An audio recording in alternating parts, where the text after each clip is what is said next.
courage and the wisdom to point it out to us, but it was the word required. It was a strong word. That's a great thing if your requirements are high. But whenever your requirements are so low, it doesn't really do much for you. I was also in the National Guard.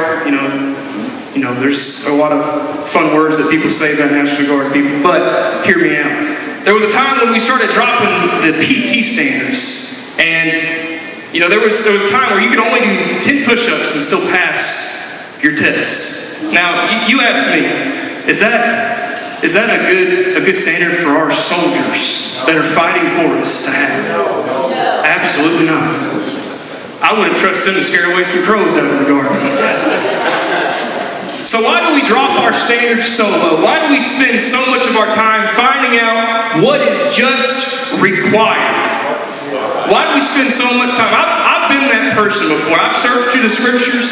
I've looked for everything I can do. Everything I can do. Studying the scripture the wrong way. There's a verse, I believe, it's not in my notes, but I believe it talks about abstaining from the appearance of evil. The appearance. It doesn't have to be evil.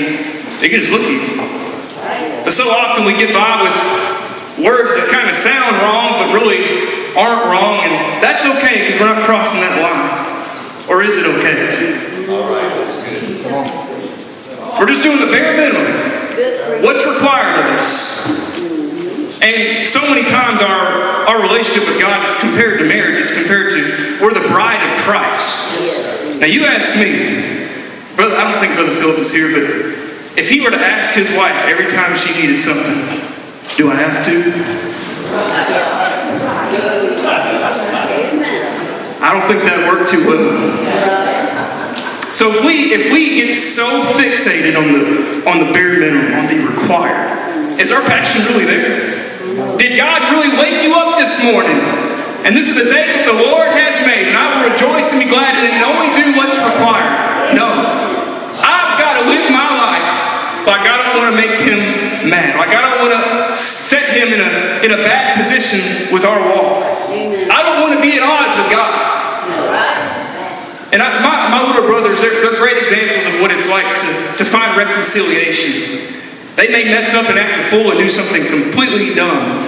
But then the moment after they find out that you're mad, they'll come back and they'll give you a great big hug. They just want to be right with you.